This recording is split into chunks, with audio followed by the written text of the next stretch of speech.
출애굽기 13장입니다.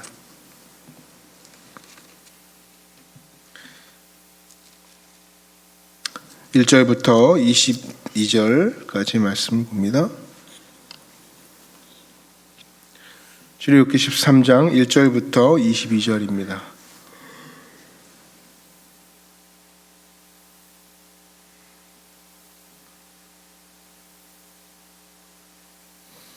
(1절부터) 교독합니다. 여호와께서 모세에게 일러 이르시되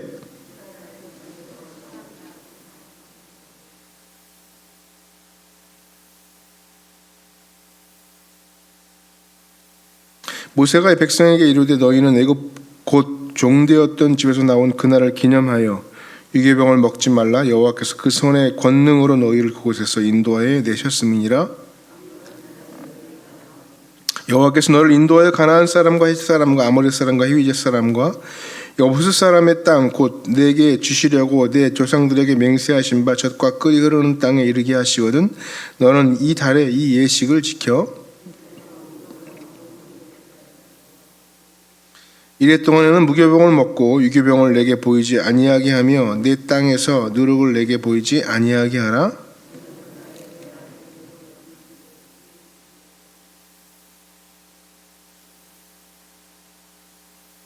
이것으로 내 손에 기호와 내 미간에 표를 삼고 여호와의 율법이 내 입에 있게 하라. 이는 여호와께서 강하신 손으로 너를 애굽에서 인도하여 내셨음이니 여호와께서 너와 내 조상에게 맹세하신 대로 너를 가나안 사람의 땅에 인도하시고 그 땅을 내게 주시리거든.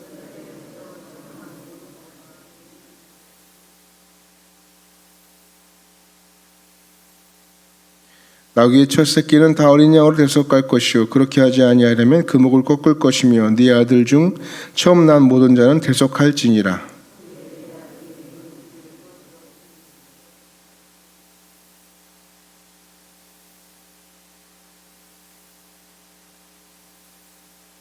그때 바로가 완악하여 우리를 보내지 아니하며 여호와께서 애굽 나라 가운데 처음 난 모든 것은 사람의 장자로부터 가축의 처음 난 것까지 다 죽이셨으므로 태에서 처음 난 모든 수컷들은 내가 여호와께 제사를 드리해서 내 아들 중에 모든 처음 난 자를 다 대속하리니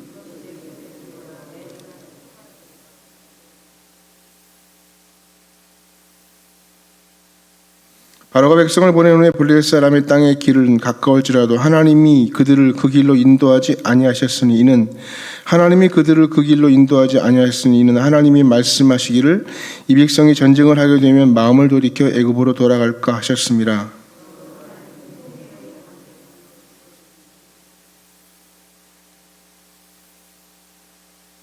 모세가 요셉의 유고를 가졌으니 이는 요셉이 이스라엘 자손으로 단단히 맹세하게 하여 이르기를 하나님 반드시 너희를 찾아오리시리니 너희는 내 유고를 여기서 가지고 나가라 하였음이더라. 여호와께서 그들 앞에서 가시며 낮에는 구름 기둥으로 그들의 길을 인도하시고 밤에는 불기둥을 그들에게 비추사 낮이나 밤이나 진행하게 하시니 아멘. 하나님은 창조하시고 시작하시는 분입니다. 피조물을 책임지시고 돌보시고 권능의 손으로 결국 끝까지 이끌어 가시는 분입니다. 하나님은 알파와 오메가 하나님이라고 합니다.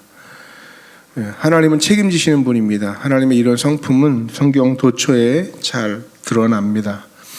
하나님께서 무슨 일이시든지 시작하시면 끝을 보시는 분입니다. 이스라엘 백성들을 하나님께서 10가지 재앙으로 불러내셨고요. 이제 출애굽 시키셨다는 것은 그들을 책임지시고 가나안 땅으로 인도하겠다는 하나님의 의지가 내포된 사건이라 볼 수 있습니다. 우리를 하나님께서 신앙생활하게 도우셨고 잔을 삼으셨다는 것은 하나님 나라 갈 때까지 여러분 개개인을 우리 인생을 책임지겠다라고 하는 의지가 분명히 녹아 있습니다. 그런데 우리는 그런 하나님의 큰 그림을 빅피처를 잘 보지 못할 때가 참 많습니다. 그래서 쉽게 원망하고 쉽게 좌절할 때가 참 많습니다.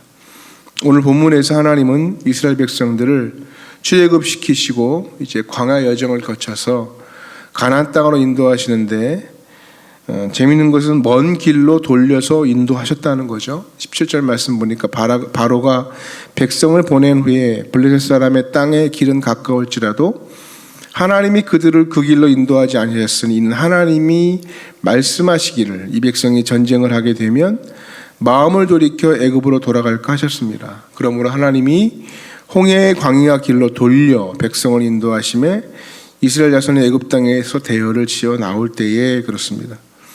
애굽에서 가나안으로 가려면 두 가지 길이 있어요. 하나는 해변의 길이고요. 또 하나는 왕의 대로라고 칭하는 길이 있었습니다. 그러니까 해변길이 제일 가까웠습니다. 애굽에서 출발해 가지고요. 지중해를 따라서 쭉 가다 보면 바로 그냥 가나안 땅에 나오는 겁니다. 그래서 일반 성인들도 빨리 걸으면 한 달조차 걸리지 않는 굉장히 가까운 길이었습니다.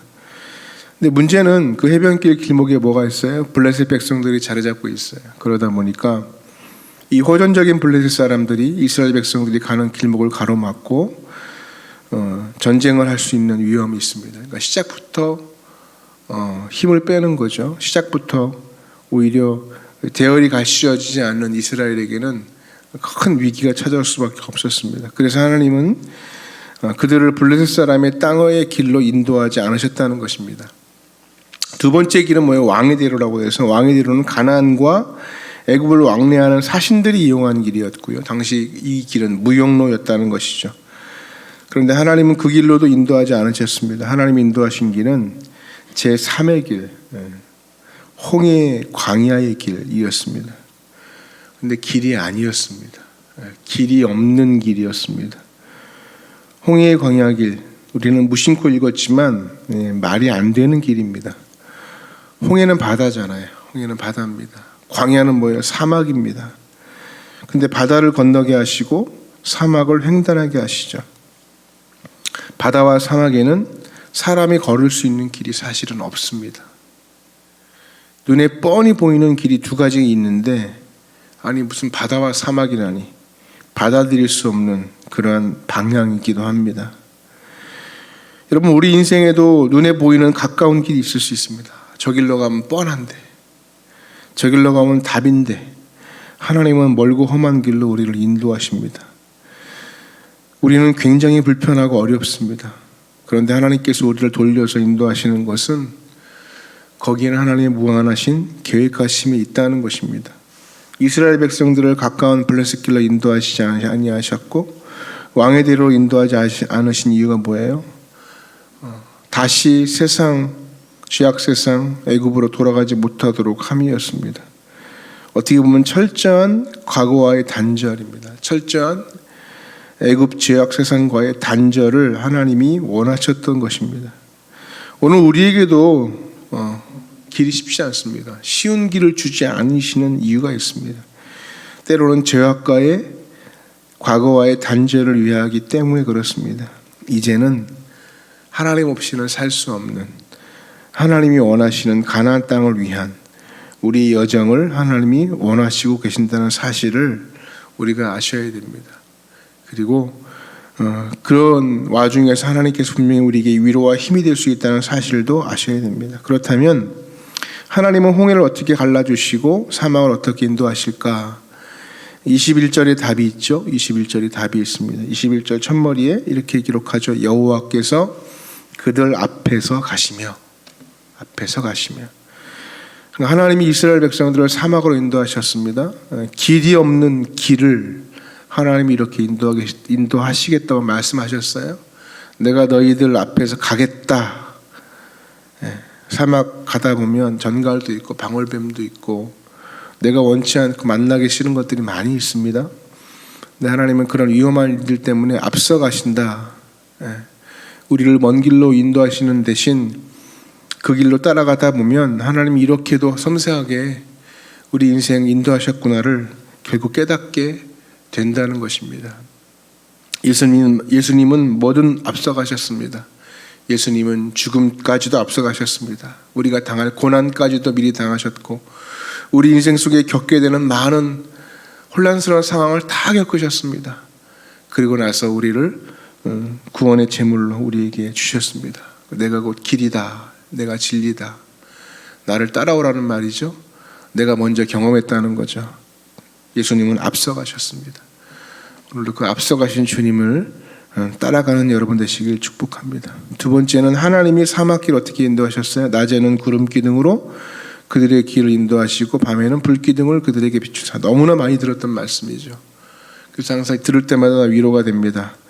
사막의 한낮의 기온이 45도, 50도 막 치솟아 올라갑니다. 뜨거운 불볕이고 구름이 가리워지지 않으면 한 발짝도 걸어갈 수도 없는 길. 하나님이 사막으로 인도하실 때는 이 구름으로 우리를 가려 시원하게 하십니다. 밤에는 일교차가 심해서 해가 떨어지고 엄청 춥죠. 하지만 하나님이 이 불기둥을 비추사 이스라엘 백성들을 따뜻하게 하시고 때로는 야간에도 환하게 하셔서 그 길을 걸어갈 수 있도록 인도하십니다. 우리가 인생길 살다가 보면 낮에는 너무 뜨거워 견딜 수 없을 만큼의 뜨거운 시련이 우리의 삶을 막아설 때가 있습니다. 때로는 반대로 너무 추워서 얼어 죽을 것 같은 그러한 가난이 우리를 엄습할 때도 있습니다. 이제 이 어려운 사막 같은 인생길을 한 걸음도 갈 수 없을 것 같았는데 어떻게 보면 지금도 잘 걷고 있고 잘 살고 있습니다. 이게 놀라운 하나님의 은혜 아닙니까? 길이 멀다고 생각했는데 왜 이렇게 먼 길로 나를 인도하시냐고 원망도 했는데 따라가다 보니까 앞서서 인도하셨고 구름 기둥, 불 기둥 그 보이지 않는 그런 기둥으로 우리를 도우셔서 낮에는 타 죽지 않게 하셨고 밤에는 얼어 죽지 않게 하셨다는 것입니다. 세 번째, 하나님께서 사막길을 어떻게 인도하셨습니까? 낮이나 밤이나 진행하게 하시니. 여러분 사막을 가보셨습니까? 사막 저도 잘 안 가봤는데 사막 가면 그냥 사막 한가운데 갔다 놓으면 방향을 모른다고 하지 않습니까? 내가 어디에 서 있는지 어디로 가야 할지. 그게 사막의 모습입니다. 지형지물이 없으니까, 큰 건물이 없으니까 기준도 없습니다. 바람 불면 그 기준도 모래한테도 사라지고 맙니다. 그래서 좌표 설정하기가 쉽지 않습니다. 일주일 내내 걸었는데 그 자리가 그 자리 같습니다. 1년 내내 걸었는데 작년에 왔던 그 자리 같습니다. 그런 상황을 경험하게 되면 사람이 어떻게 되겠습니까? 지쳐버리죠. 왔던 길 또 왔다고 생각하니까 낙심합니다. 우리가 인생도 열심히 돈을 벌었죠. 열심히 살았습니다. 1년을 결산해 보니까 그런 느낌 있죠. 통장에 남은 게 하나도 없네. 아무것도 없네. 열심히 하기는 했는데 손에 놓은 것은 아무것도 없네. 그래서 낙심할 때가 많습니다. 이스라엘 백성이 40년 동안 광야길을 걷다가 어느 날 문득 눈을 들어보니까요. 어디에 와 있어요? 요단강 앞쪽에 와 있어요. 문득 눈을 들어보니까 낮이나 밤이나 결국 진행하게 하셔서 도달하게 하셨다. 여러분, 우리가 아무것도 보이지 않았지만 하루하루 열심히 살았는데 살다 보니까 우리 인생이 하나하나 결국 이루어지는 역사를 경험하게 됩니다. 살고 보면 때로는 뿌듯하기까지 할 때가 많습니다. 감사하지 않습니까? 그렇게 힘겨웠던 시간도 지나가고 빚더미에 앉았었는데 빚도 어느 정도 정리되고 자녀들은 시집 장가 다 가고 갈 사람 가고. 이것이 사막길을 인도하시는 하나님의 역사입니다. 앞서가시고 구름 기둥 불 기둥 인도하시고 낮이나 밤이나 진행하게 하시는 이 하나님의 역사가 우리 인생을 인도하신다는 것입니다. 말씀을 정리합니다. 오늘도 우리는 사막을 걷습니다.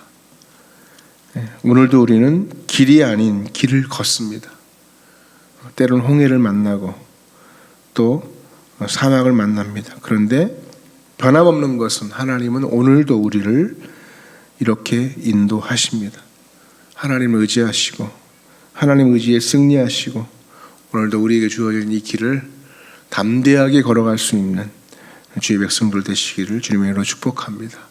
오늘도 하나님께서 정하신 길, 결국에는 승리케 하실 그 길을 오늘도 믿음으로 나아가시기를 축복합니다. 시간 함께 기도하겠습니다. 하나님, 마음에 들지 않는 인생길이지만 그러나 그 멀고 먼 길이라도 하나님의 인도하심이라면 믿고 견디어 승리케 해달라고, 바다와 사막의 길을 내신 그 하나님을 의지하게 하시고 오늘도 그 믿음으로 나아가는 믿음의 여정 담대함의 여정이 될 수 있게 해달라고 우리 주님 한번 간절히 부르며 기도하며 나아갑니다.